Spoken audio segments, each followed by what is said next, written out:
Upaya awal penerapan sistem profit and loss sharing tercatat di Pakistan dan Malaysia sekitar tahun 1940-an, yaitu adanya upaya mengelola dana jamaah haji secara non-konvensional. Sejarah perbankan syariah pertama kali adalah pendirian sebuah bank di Mesir, yaitu didirikannya Islamic Rural Bank di desa Mid Gamer pada tahun 1963 di Kairo, Mesir. Namun karena pergolakan politik di Mesir, pada tahun 1967 di masa Presiden Gamal Abdul Nasser, maka Mid Gamer diambil alih oleh negara dan menjalankan operasionalnya usahanya secara konvensional.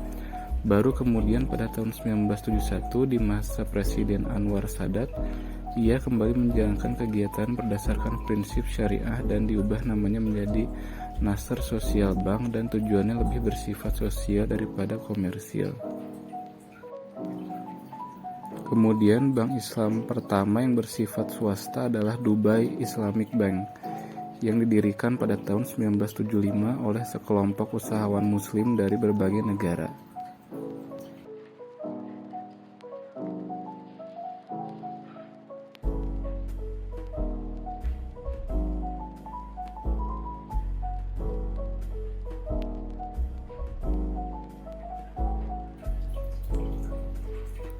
Pada tahun 1977 berdiri dua bank Islam dengan nama Faisal Islamic Bank di Mesir dan Sudan, serta pada tahun yang sama di Kuwait didirikan Kuwait Finance House.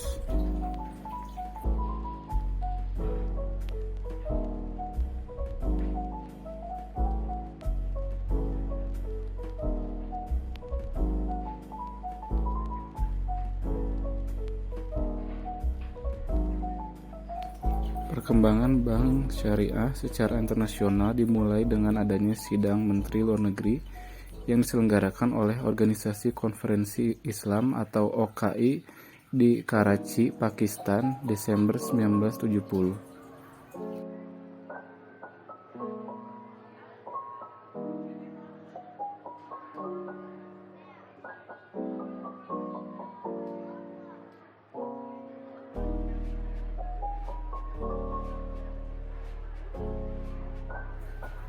Mesir mengajukan sebuah proposal pendirian Bank Syariah Internasional untuk perdagangan dan pembangunan International Islamic Bank for Trade and Development, serta proposal pendirian Federasi Bank Islam atau Federation of Islamic Banks. Isi dari proposal tersebut intinya adalah mengusulkan bahwa sistem keuangan berdasarkan bunga harus digantikan dengan suatu sistem kerjasama dengan skema bagi hasil atas keuntungan maupun kerugian.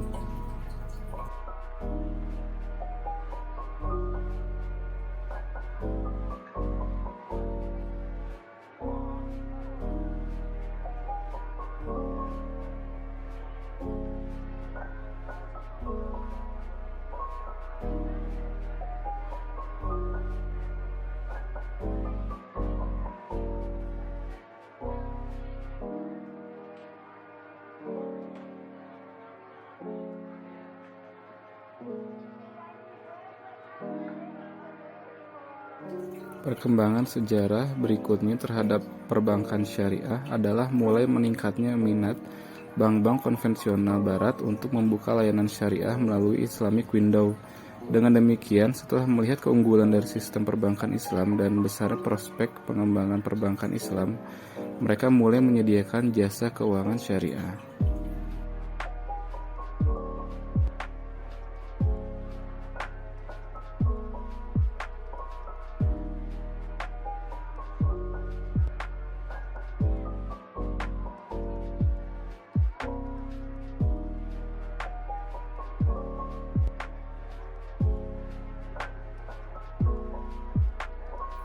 Tercatat pada tahun 2005, Deutsche Bank, HSBC, Citigroup, dan BNP Paribas mendirikan unit layanan syariah.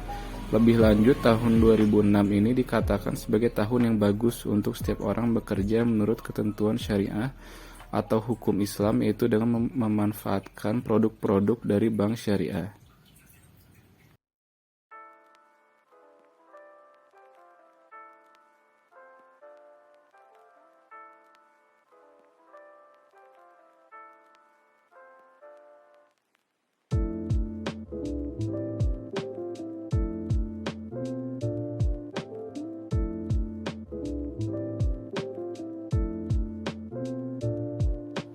Secara singkat, dapat kita tarik kesimpulan bahwa secara universal perkembangan bank syariah sampai saat ini menganut dua pola.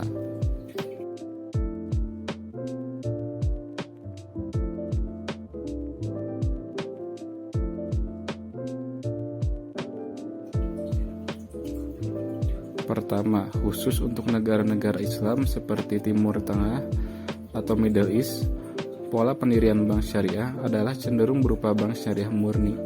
Artinya semua produk yang diberikan oleh sebuah bank mendasarkan pada ketentuan syariah semata, dan tidak ada satupun yang mendasarkan pada ketentuan yang ada di bank konvensional. Meskipun demikian, tidak seluruh negara di kawasan Timur Tengah menerapkan prinsip syariah secara murni.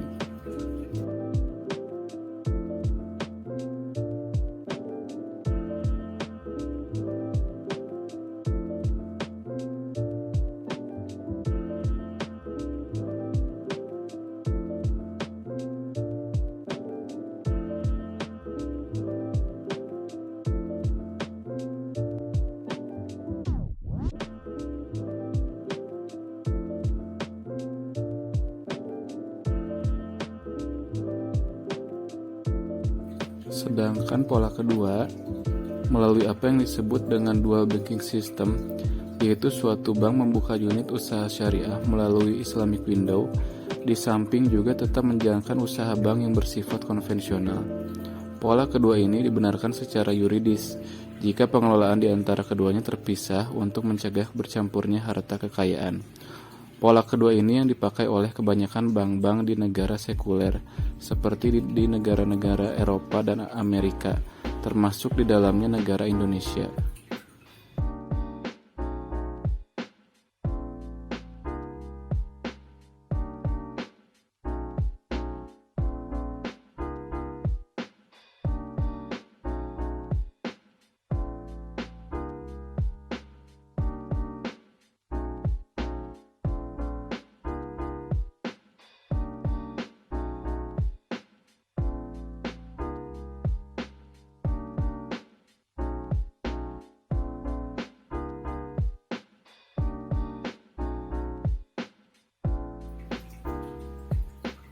Perkembangan terakhir mengenai perbankan syariah secara internasional dapat kita lihat dalam The Sixth International Conference on Islamic Economics and Finance yang diselenggarakan di Jakarta pada tanggal 21-24 November 2005 dengan tema Islamic Economics and Banking in the 21st Century.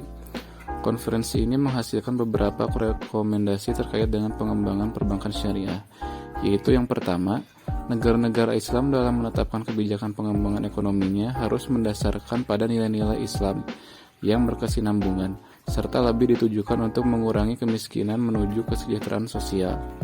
Lalu yang kedua, lembaga pemerintah dan non-pemerintah harus diperbolehkan untuk berkompetisi dalam rangka meningkatkan pengumpulan zakat yang berdasarkan keterbukaan dan transparansi. Keterlibatan Bank Islam dalam mendistribusikan zakat dengan mendanai proyek mikro diharapkan dapat mengurangi angka kemiskinan. Lalu yang ketiga, hubungan dengan blok-blok ekonomi harus dibuat rencana untuk mengintegrasikan ekonomi Islam secara gradual. Lalu yang keempat, dalam konferensi berikutnya diskusi harus lebih difokuskan kepada metodologi ekonomi Islam.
5. Negara-negara Islam diminta untuk membuat konsep yang mendukung pengembangan musyarakah dan mudharabah, termasuk mendapat perlakuan sama dalam perpajakan dan penegakan hukum atau law enforcement.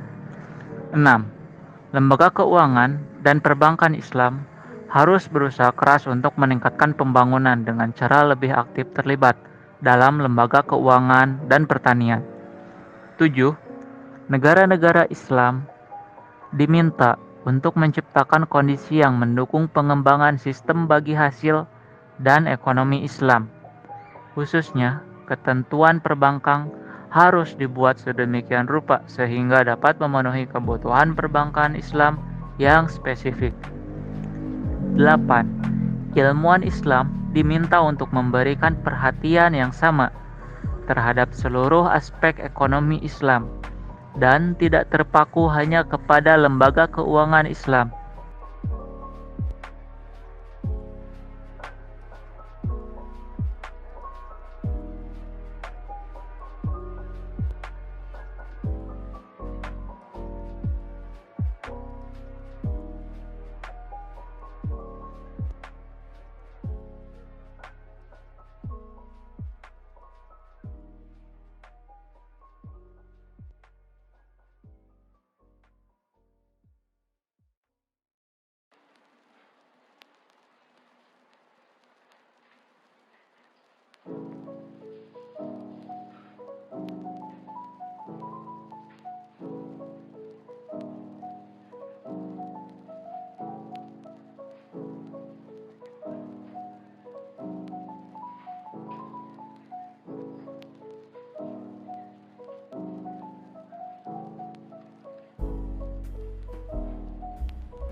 Sembilan. Transformasi ekonomi konvensional kepada ekonomi Islam secara kelembagaan dalam tingkat nasional dapat dilakukan melalui perencanaan yang baik. Oleh karena itu, negara-negara dan lembaga-lembaga keuangan Islam diminta untuk membuat dan menerapkan rencana yang dimaksud. 10. Sumber daya manusia yang memiliki keahlian dan pengetahuan tentang ekonomi Islam sangat penting dalam mengembangkan lembaga keuangan Islam. Sehubungan dengan hal itu, diperlukan dukungan terhadap pengembangan lembaga pendidikan dan pelatihan yang menghasilkan tenaga-tenaga terampil. 11. Pelatihan ekonomi Islam yang pada umumnya dilakukan secara ad hoc harus mampu menyediakan pelatihan yang sistematis berdasarkan materi yang dipersiapkan secara baik dengan menggunakan teknologi informasi dan modul yang berbasis komputer.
Universitas Islam, lembaga pendidikan, dan perusahaan dihimbau untuk mendirikan perusahaan yang dapat menerbitkan buku dan materi pelatihan yang dapat diterima secara umum oleh kalangan akademik dan profesional.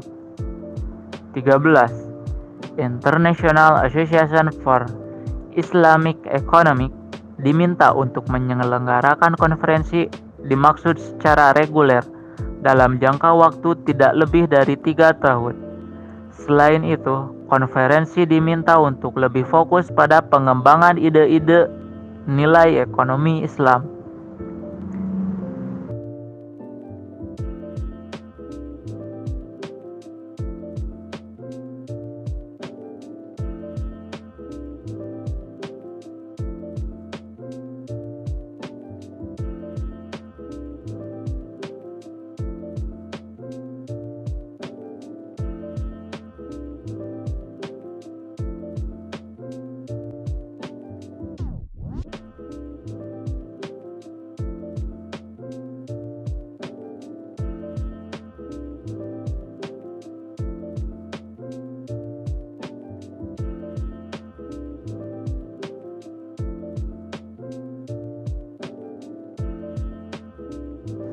Islamic Development Bank secara kelembagaan telah bekerja sama dengan berbagai bank sentral, termasuk Bank Indonesia, dan juga organisasi internasional lainnya seperti IMF.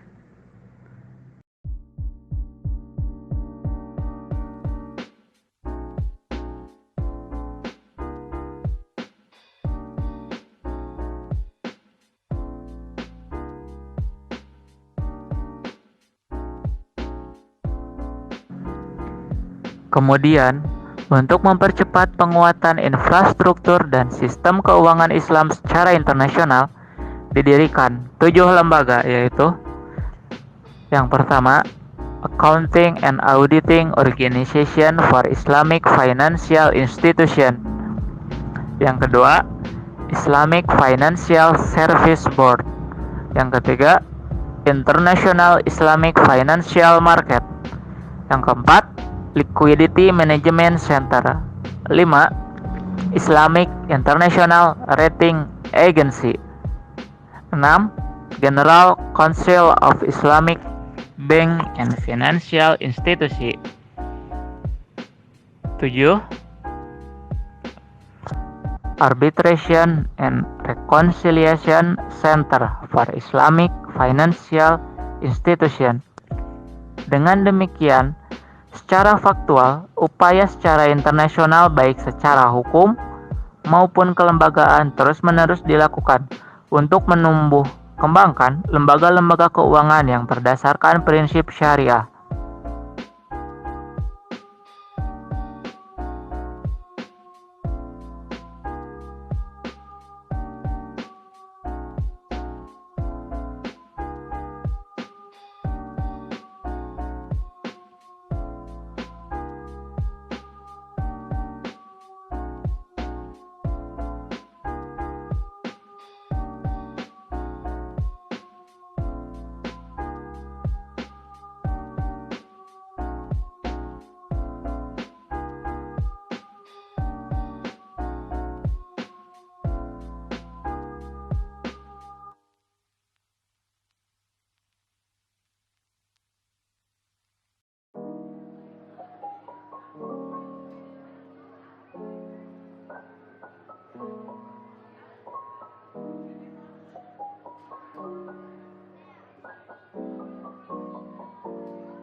Di dalam sejarah perekonomian umat Islam, fungsi-fungsi utama perbankan modern yaitu menerima deposit. Ketika Rasulullah SAW dipercaya penduduk Makkah menerima simpanan harta, lalu menyalurkan dana. Yang pada saat itu, ketika Zubair bin Al-Awwam radhiyallahu anha memilih tidak menerima titipan harta, namun ia lebih suka menerimanya dalam bentuk pinjaman. Lalu melakukan transfer dana. Ketika Ibnu Abbas radhiyallahu anha melakukan pengiriman uang ke Kufah, Abdullah bin Zubair radhiyallahu anha melakukan pengiriman uang dari Makkah ke adiknya, Mis'ab bin Zubair radhiyallahu anha yang tinggal di Irak, telah menjadi bagian yang tidak terpisahkan dari kehidupan umat Islam, bahkan sejak zaman Rasulullah SAW.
Pada masa Khalifah Umar bin Al-Khattab telah digunakan cek untuk membayar tunjangan kepada mereka yang berhak untuk mengambil gandum di Baitul Mal.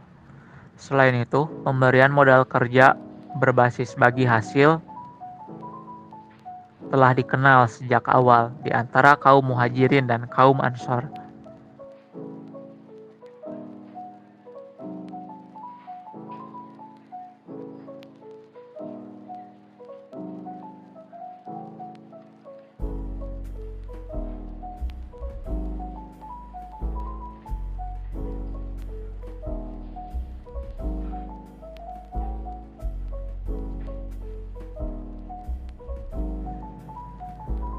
Pada masa dinasti Abbasiyah, fungsi perbankan tersebut mulai berkembang pesat ketika beredar banyak jenis mata uang, sehingga perlu keahlian khusus untuk membedakan antara satu mata uang dengan mata uang lainnya. Orang yang memiliki keahlian khusus ini disebut dengan Naqid, Syaraf, dan Zihbiz.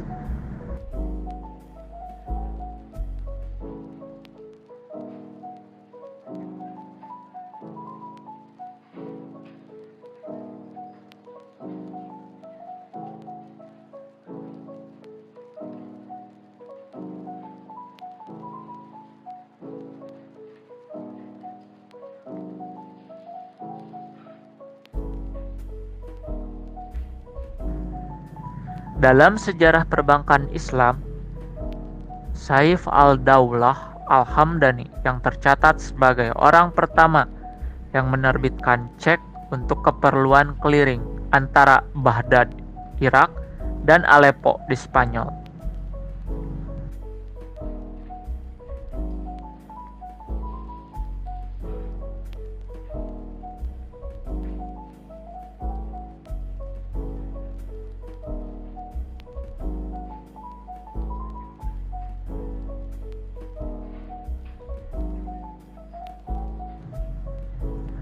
Rasulullah SAW yang dikenal dengan julukan Al-Amin dipercaya oleh masyarakat Mekah menerima simpanan harta. Sehingga pada saat terakhir sebelum Rasul hijrah ke Madinah, beliau meminta Sayyidina Ali radhiyallahu anhu untuk mengembalikan semua titipan itu kepada yang memilikinya. Dalam konsep ini, yang dititipi tidak dapat memanfaatkan harta titipan tersebut.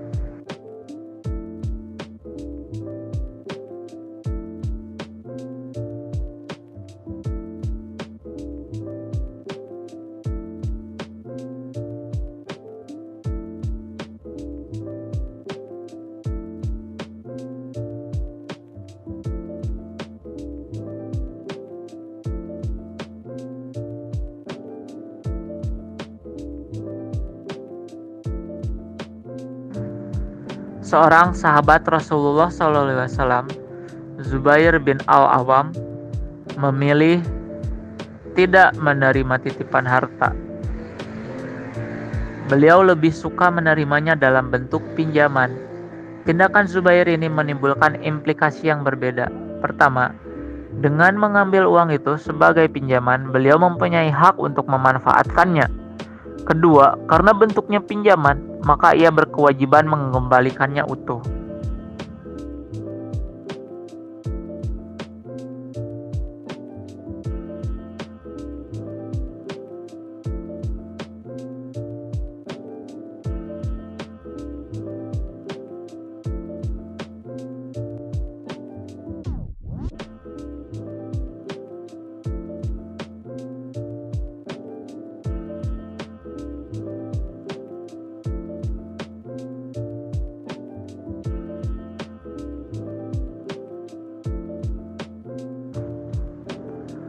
Penggunaan cek juga telah dikenal luas, sejalan dengan meningkatnya perdagangan antara negeri Syam dengan Yaman, yang paling tidak berlangsung 2 kali setahun. Bahkan di zaman Umar bin Khattab, beliau menggunakan cek untuk membayar tunjangan kepada mereka yang berhak. Dengan cek ini, kemudian mereka mengambil gandum di Baitul Mal, yang ketika itu diimpor dari Mesir.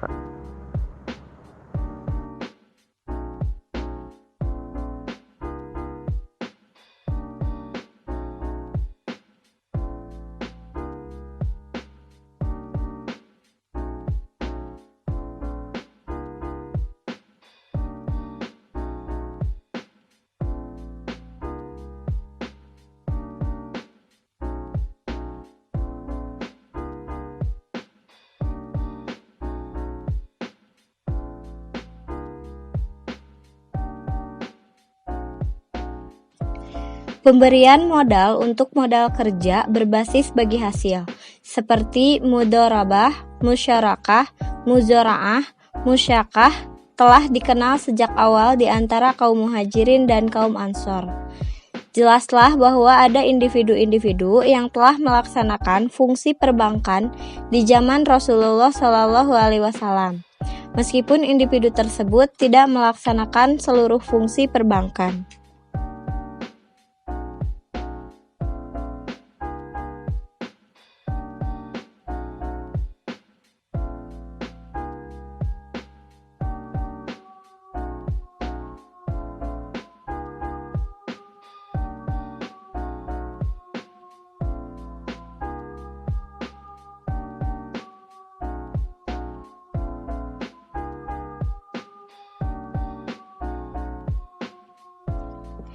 Pada bagian ini, kita membahas perkembangan bank-bank Islam di 5 negara, yaitu Mesir, Iran, Sudan, Pakistan, dan Malaysia. Alasan untuk memilih negara-negara ini adalah bahwa Mesir, dengan eksperimen perintisnya pada awal 1963, dikatakan sebagai tonggak sejarah perbankan Islam modern. Iran, Sudan, dan Pakistan adalah 3 negara yang memulai proses mengubah sistem keuangan menjadi murni Islam. Malaysia telah memiliki percobaan paling sukses dalam mengembangkan bank-bank Islam.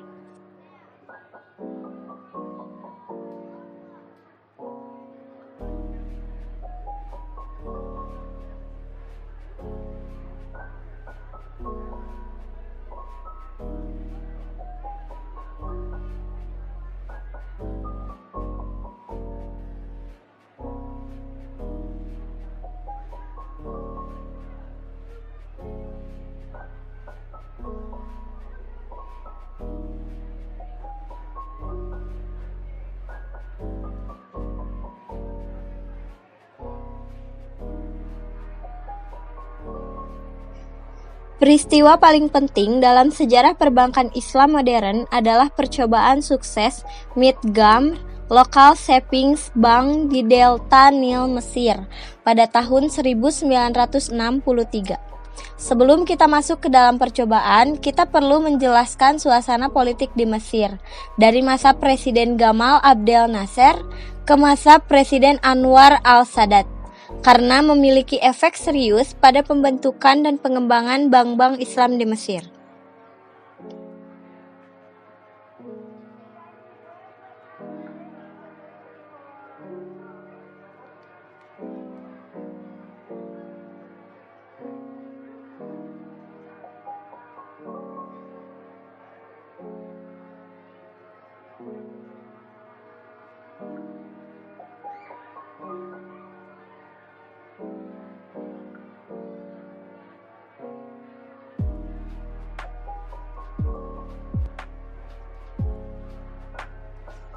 Pada tahun 1954, Mesir menyaksikan perubahan suasana politik ketika kelompok Ikhwanul Muslimin dituduh melakukan percobaan pembunuhan Gamal Abdel Nasser. Ikhwanul Muslimin dihapuskan dan ribuan anggotanya dipenjara dan dihukum. Sekali lagi, pada tahun 1965, mereka dituduh melakukan upaya kudeta dan banyak dari mereka dipenjara.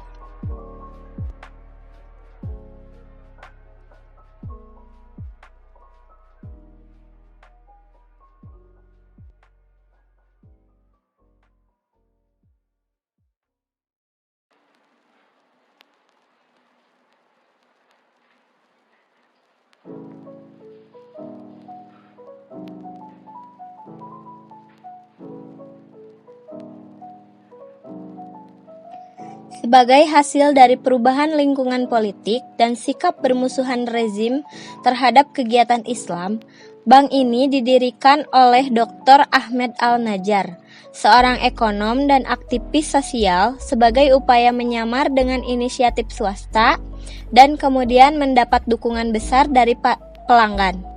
Bank mengadopsi beberapa ide dari bank tabungan Jerman dengan prinsip perbankan pedesaan dalam kerangka umum dan prinsip syariah.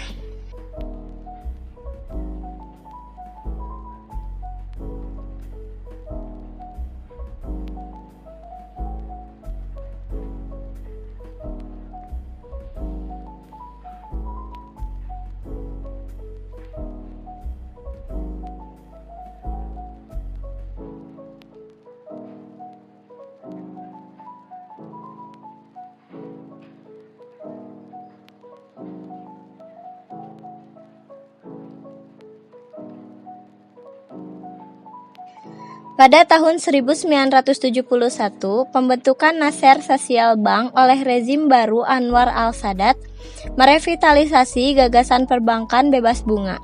Bank ini milik pemerintah dan kemudian 3 bank baru diberikan lisensi untuk beroperasi. Faisal Islamic Bank, Islamic International Bank for Investment and Development, dan Egyptian Saudi Finance Bank.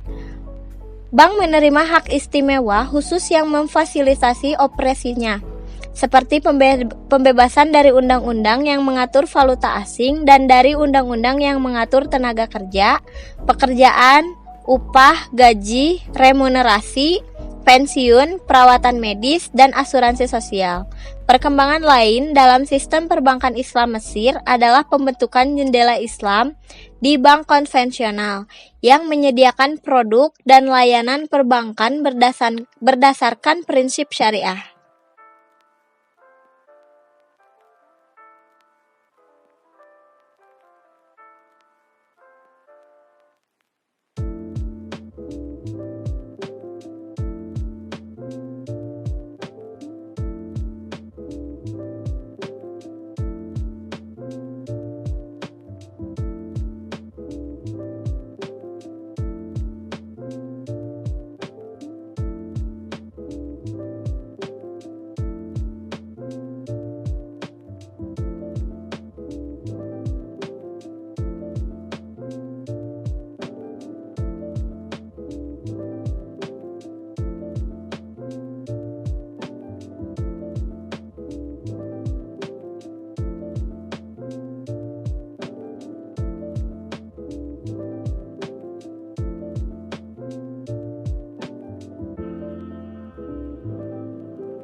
Sistem perbankan Islam di Iran lahir sebagai hasil dari revolusi Islam pada tahun 1979. Pada bulan Juni 1979, sistem perbankan yang terdiri dari hampir 35 bank swasta dan pemerintah dinasionalisasi oleh Dewan Revolusioner. Melalui penggabungan dan konsolidasi, jumlah bank ada dikurangi menjadi 6 bank, yaitu bank umum dan 3 bank khusus, di samping pembentukan 22 bank provinsi.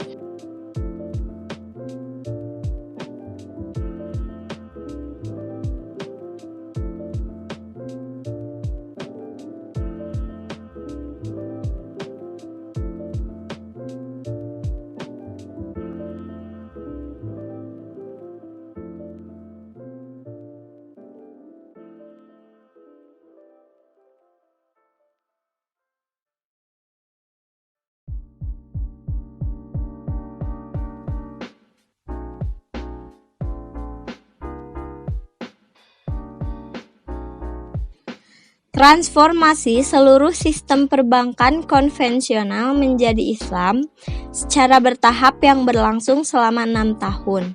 Sebuah undang-undang yang komprehensif disiapkan untuk membawa seluruh operasi sistem perbankan untuk mematuhi prinsip-prinsip syariah.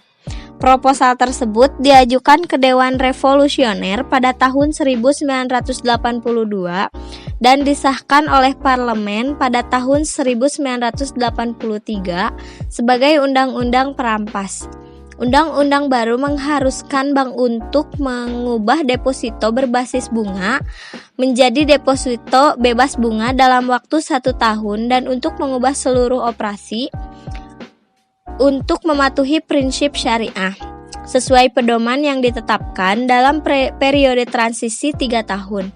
Pada bulan Maret 1985, semua transaksi perbankan secara ketat didasarkan pada prinsip syariah.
interpretasi syariah terhadap riba dalam sistem perbankan Islam, Iran telah menghilangkan hambatan bank untuk keuangan pemerintah berdasarkan suku bunga yang telah ditentukan dan tetap.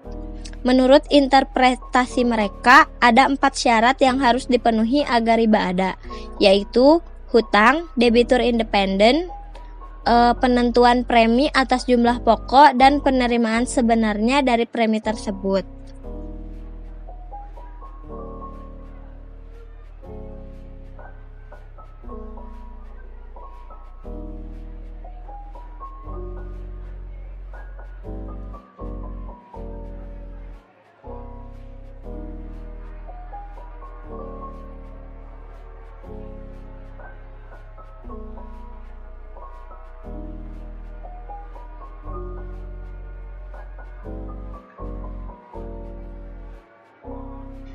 Pada tahun 1977, Pakistan mulai upaya pertama untuk Islamitis sistem perbankan. Proses ini dimulai dengan permintaan Presiden kepada Council of Islamic Ideology, Dewan Ideologi Islam atau CII, untuk menyiapkan rencana untuk menghilangkan bunga dari sistem perbankan.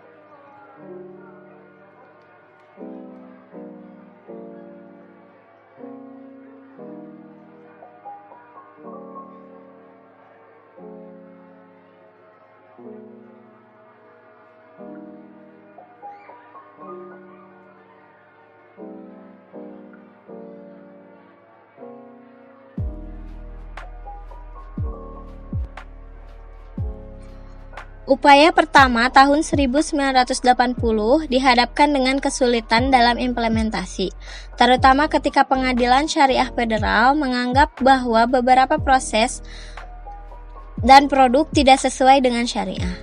Ada beberapa pelajaran penting yang muncul dari upaya 1980 yang didukung dalam peluncuran kembali perbankan Islam di Pakistan. Pelajaran pertama yaitu bahwa fleksibilitas dan proses evolusi adalah elemen kunci untuk akomodasi yang efektif dari setiap perubahan dalam sistem. Pelajaran kedua yaitu bahwa semua pemangku kepentingan perlu dipersiapkan dengan baik dan dilengkapi sebelum meluncurkan sistem baru.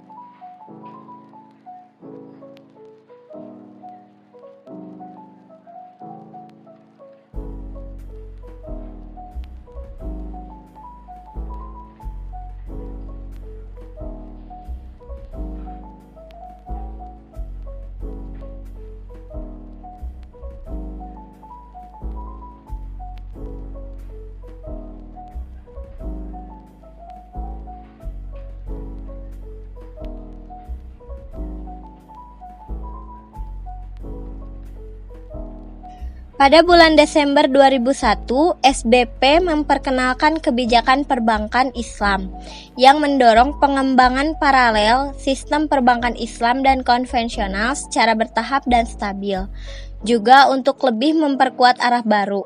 SBP membentuk mekanisme kepatuhan syariah yang komprehensif untuk mempromosikan kepercayaan pada sistem.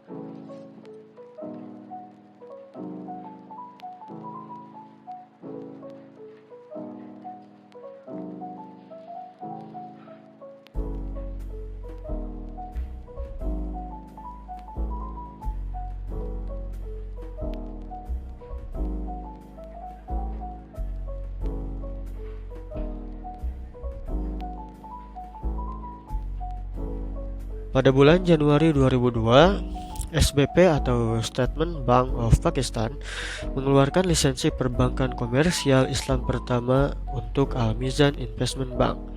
Pada bulan Juni 2002, semua formalitas yang terkait dengan akuisisi Bank Societe Generale Pakistan oleh MBL selesai dan bank dimulai dengan jaringan 5 cabang di seluruh negeri.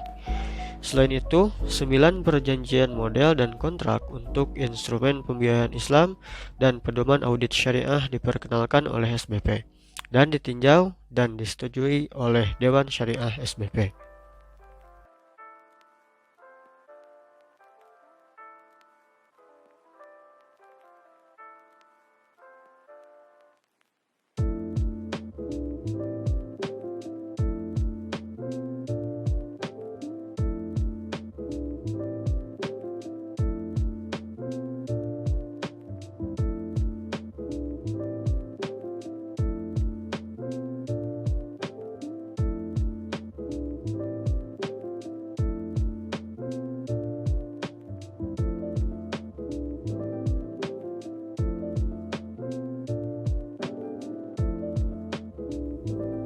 Sudan adalah negara ketiga yang berusaha mengubah sistem perbankannya untuk sepenuhnya sesuai syariah.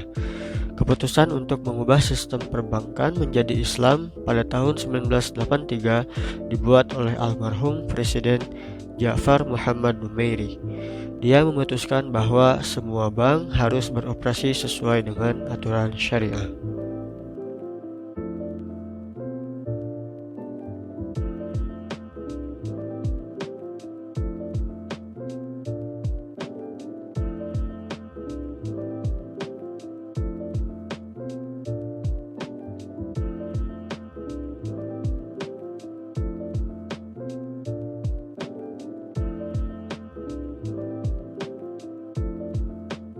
Pada tahun 1985, setelah runtuhnya pemerintahan Numeiri, ada sikap bermusuhan terhadap kegiatan Islam, dan banyak bank kembali ke praktik konvensional, sementara yang lain beroperasi di bawah tekanan besar.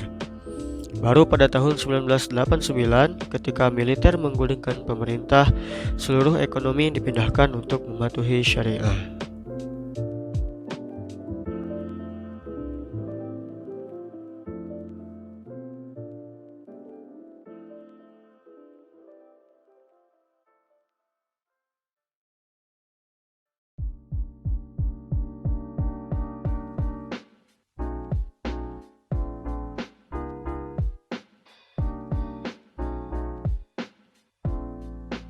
Pada tahun 1993, untuk memastikan kepatuhan yang ketat terhadap aturan syariah, pemerintah membentuk Syariah High Supervisory Board atau Dewan Pengawas Tinggi Syariah.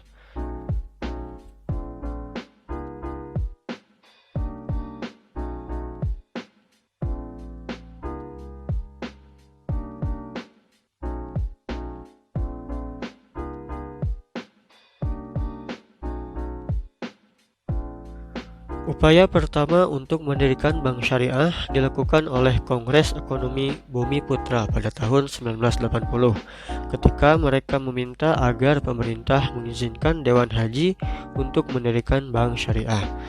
Pada tahun 1981, peserta seminar yang diadakan di Universitas Nasional Malaysia meminta pemerintah mengeluarkan undang-undang untuk mengizinkan bank syariah di Malaysia.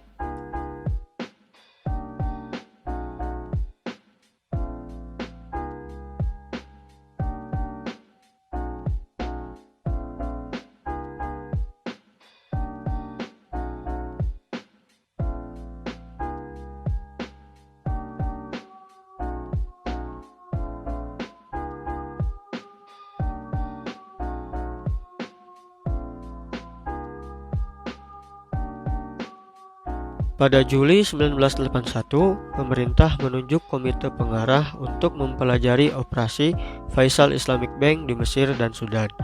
Komite tersebut memberikan rekomendasi yang menguntungkan kepada Perdana Menteri Malaysia pada tahun 1982. Sistem Islam Malaysia dimulai dengan Undang-Undang Perbankan Islam atau IBA yang mulai berlaku pada April 1983. Undang-undang tersebut memberi wewenang kepada Bank Negara, Bank Sentral Malaysia untuk mengawasi dan mengatur bank syariah.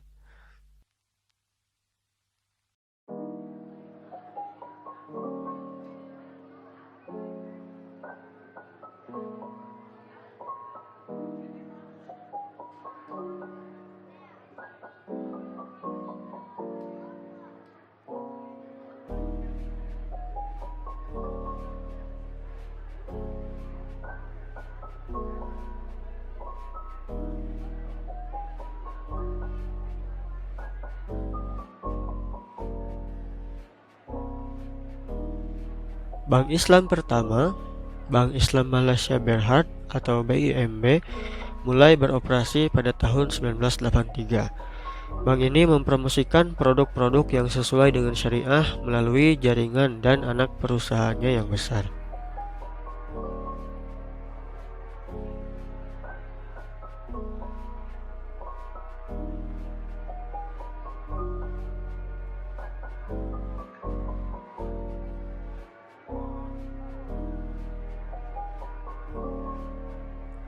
Sistem perbankan Islam di Malaysia bersifat agresif dibandingkan dengan negara-negara Islam lainnya dan dilengkapi dengan pasar keuangan Islam dan pasar saham Islam.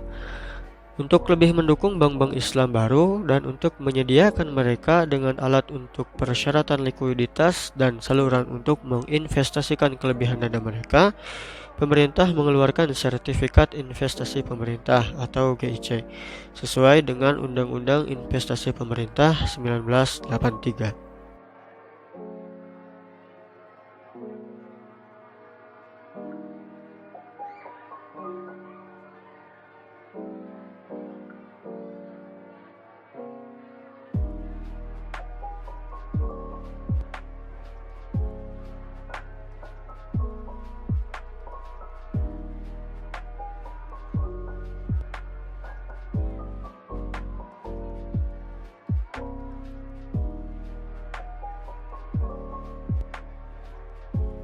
Keberhasilan pertumbuhan perbankan syariah di Malaysia disebabkan oleh faktor-faktor berikut ini.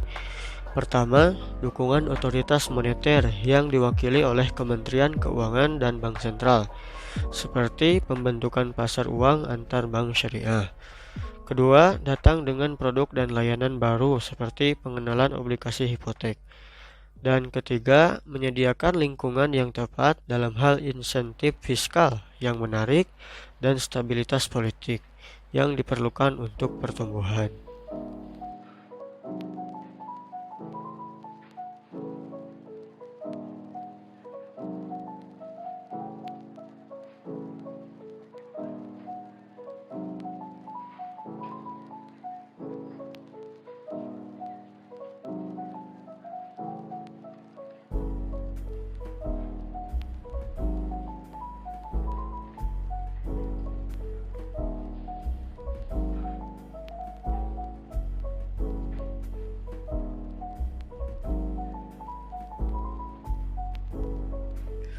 Sistem keuangan Islam yang berkembang saat ini sudah menjadi tradisi masyarakat Islam pada masa Rasulullah SAW, seperti praktek meminjam uang untuk kebutuhan bisnis serta melakukan pengiriman uang.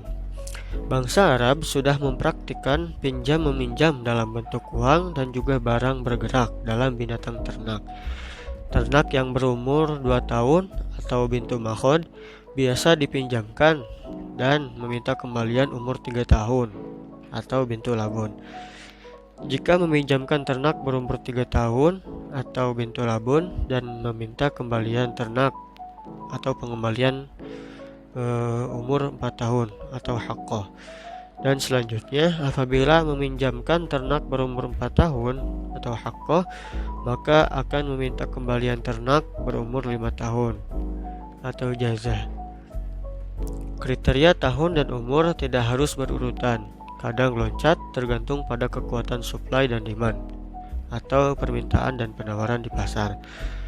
Praktek peminjaman ini biasanya terdapat penyimpanan, sehingga Rasulullah SAW melarang praktek riba pada masa itu.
Rasulullah SAW melarang dan menghapus bunga pada pinjaman untuk bisnis pada waktu menunaikan haji wada.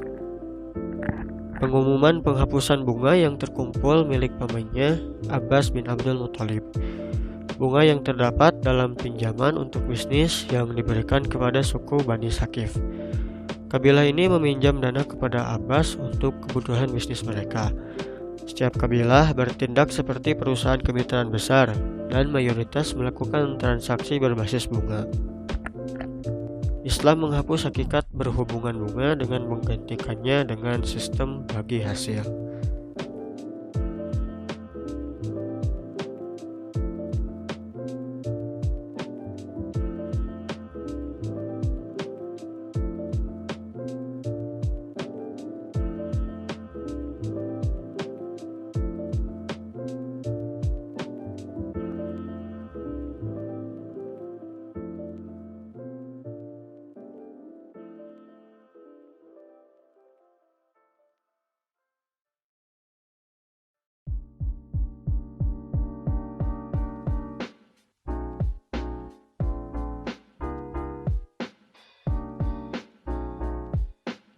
Sistem keuangan pada lembaga keuangan pada masa Rasulullah dalam melaksanakan fungsi-fungsi yaitu menerima simpanan uang, memberikan pembiayaan atau pinjaman dalam bentuk mudharabah, musyarakah, muzaroah, dan musakoh, serta memberikan jasa transfer atau pengiriman uang. Fungsi-fungsi ini berlaku pada istilah perbankan saat ini seperti pinjaman atau kredit, deposito, dan istilah cek.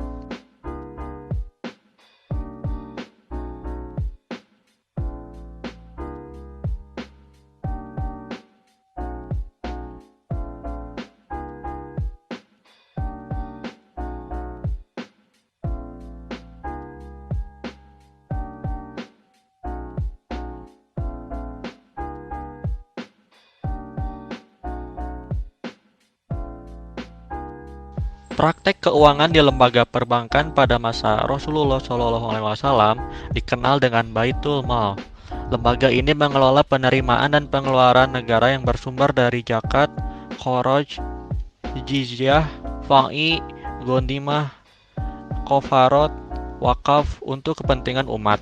Semua harta menjadi milik seluruh kaum muslimin dan bukan milik individu dari mereka, maka harta tersebut menjadi milik Baitul Mal atau kas negara. Diwan atau administrasi bertugas mencatat pemasukan dan pengeluaran negara.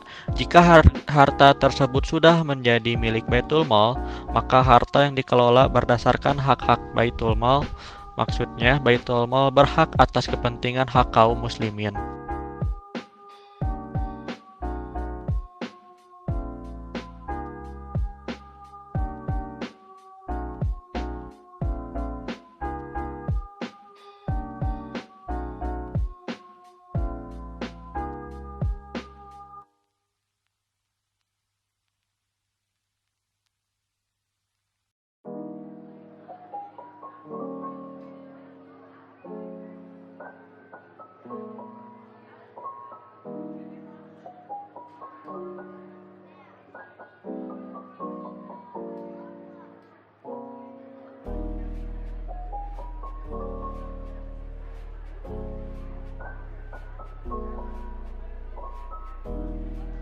Baitul Mal pada masa Rasulullah diibaratkan sebagai bank sentral yang ada di Indonesia. Pembangunan lembaga tidak hanya didasarkan pada tradisi, tetapi juga membangun sumber daya manusia dan akhlak yang dapat menegakkan keadilan, larangan dan penghapusan riba, monopoli serta etika atau akhlak dalam bisnis. Etika yang baik harus dimiliki oleh para ekonom dalam bertransaksi, berperilaku, berelasi, atau berhubungan dengan pelaku ekonom lainnya untuk mencapai tujuan bisnis yang diharapkan.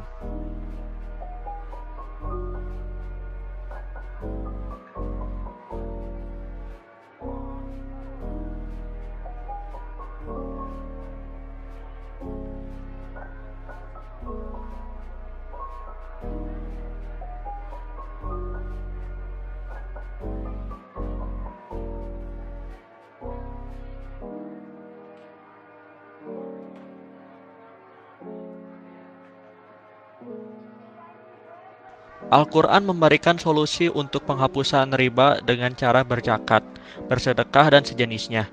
Hal ini ditandai dengan diwajibkan zakat fitrah pada tahun kedua Hijriah atau setiap bulan Ramadan, yang didistribusikan langsung kepada fakir, miskin, budak, amil atau pengurus zakat, orang berhutang, ibnu sabil, dan fi sabilillah.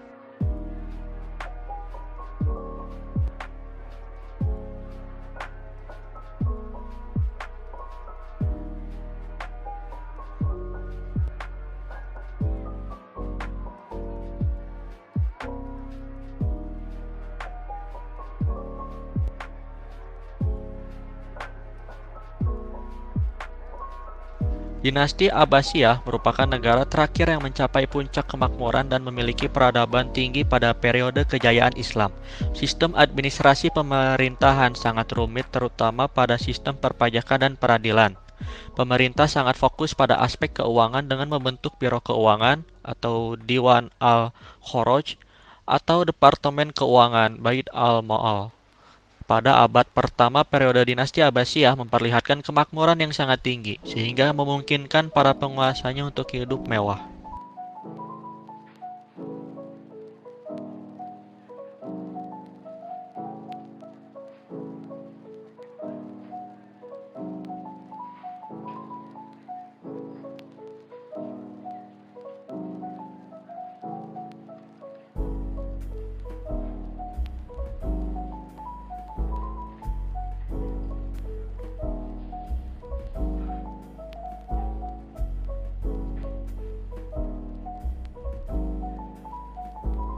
Fungsi Baitul Mal pada masa keemasan dinasti telah merambah kepada pengeluaran untuk riset ilmiah dan penerjemahan buku-buku Yunani, selain anggaran rutin pegawai dan biaya pertahanan.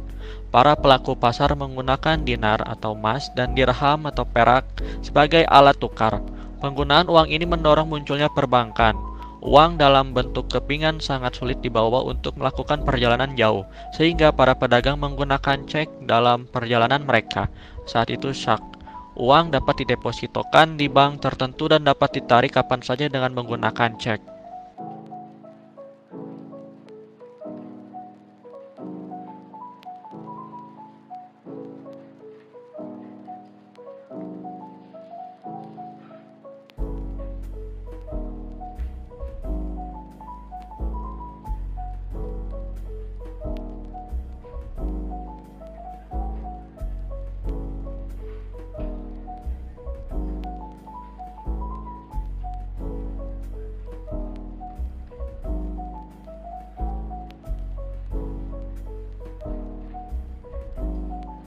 Pada masa Abbasiyah, prinsip perbankan sudah tampak di permukaan, yaitu pada masa pemerintahan Al-Muqtadir.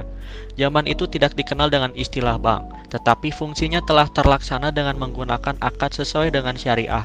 Fungsi-fungsi itu dilaksanakan oleh satu orang yang melaksanakan satu fungsi saja pada zaman Rasulullah SAW. Sedangkan pada masa Daulah Abbasiyah, 3 fungsi sudah dilaksanakan oleh satu orang.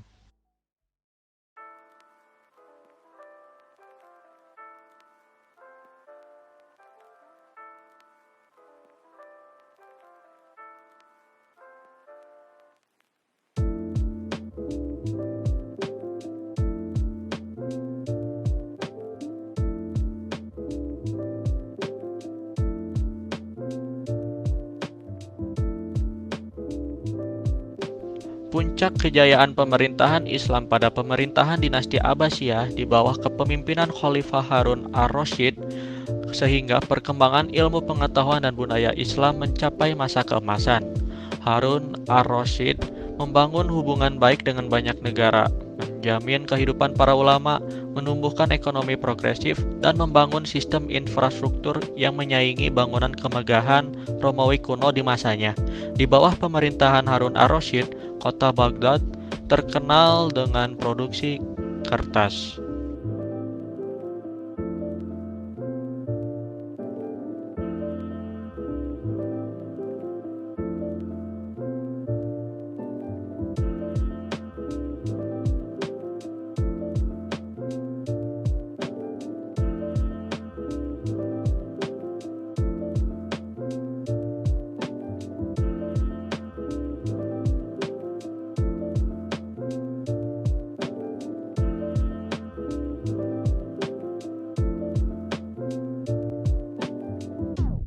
Sumber pendapatan pemerintah yang lain selain dari pajak berasal dari zakat yang merupakan kewajiban bagi atas setiap orang Islam yang memiliki kekayaan harta yang banyak. Zakat dibebankan pada tanah produktif, hewan, ternak, emas dan perak, barang dagangan, dan harta milik lainnya yang mampu berkembang. Sedangkan sumber pendapatan lain dari pajak yang diambil dari non-muslim berasal dari uang tebusan dan perlindungan. Pemasukan tersebut disalurkan oleh khalifah untuk membayar tentara dan pemeliharaan masjid serta untuk kepentingan umum.